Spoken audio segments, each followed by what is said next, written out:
Hey there, this is Tony Gaddis, author of Starting Out with Java.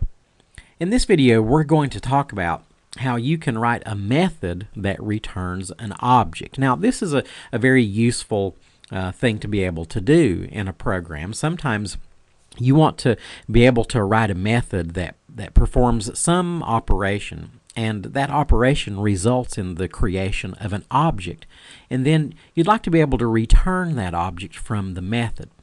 Well, in this video, we're going to look at an example of how you can do that. And to begin our discussion, let's look at a class that I've created called Phone Book Entry. Now, the Phone Book Entry class simply represents an entry that you might have in a phone book application. If we were to create an instance of this class, the instance would have two fields, and you can see here that I have a string field called name. That's going to hold the person's name, and we have another string called phone number, and that holds the person's phone number. So when we create an instance of the phone book entry class, that instance simply holds a person's name and phone number. The only methods that I have in this class are a constructor.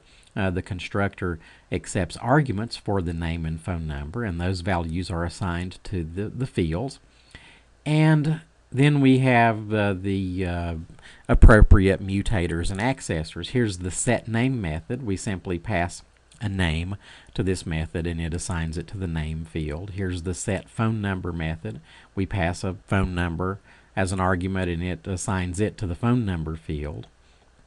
The accessor methods, here is the getName method. It simply returns the name, and the getPhoneNumber method simply returns the phone number. So this is a pretty simple, straightforward class that we're going to use in our demonstration.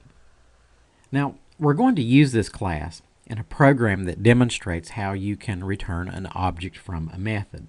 So let's look at that program.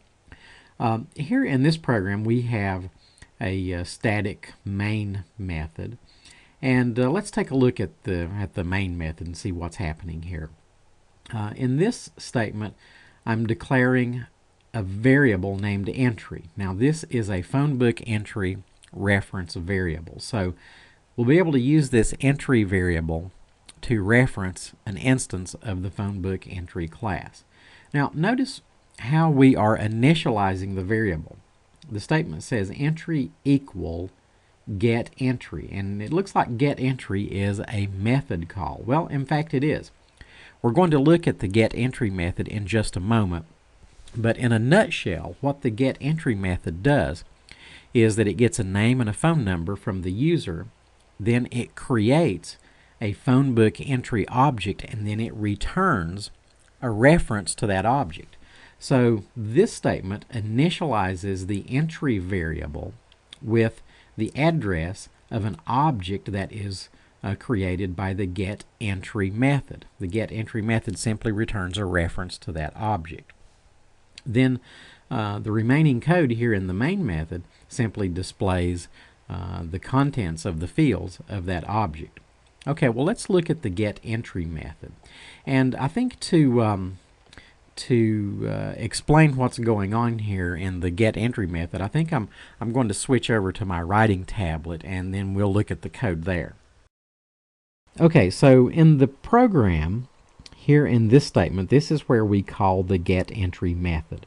And here is the code for the getEntry method. Now let me first point out that in the method header, notice that the return type is phone book entry. So this simply indicates that this method returns a reference to a phone book entry object.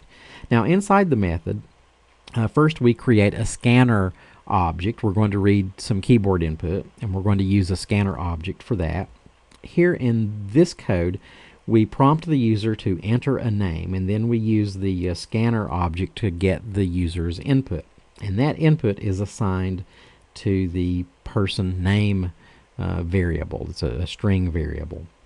Then in this code, we prompt the user to enter that person's phone number. We use the scanner object to get the user's input, and we assign it to person phone. So the user has entered a name, which is assigned to person name, and a phone number, which is assigned to person phone. The last thing in the method is a return statement. What are we returning? Well, notice that in the return statement we have this expression, new phone book entry, and so this obviously calls the constructor of the phone book entry class, and we pass as arguments person name and person phone. So this expression, new phone book entry, creates in memory an instance of the phone book entry class, and we're initializing it with a name and a phone number. And you might recall that the new operator, when we use this, it actually gives us the address of the object that was just created. So the return statement is returning that address. It's returning the address of this object that was just created, and up here in the main method, that address is being assigned to the entry variable. So after this statement executes, entry will reference the phone book entry object that was created by the getEntry method.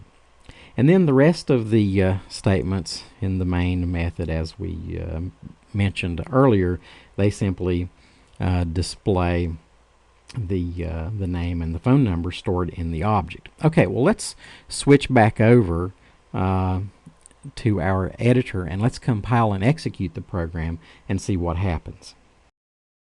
Okay, well, first let's compile the program, and that worked okay. So now let's run the program, and we see here the prompt that is displayed by the getEntry method. So we'll enter a name and a phone number,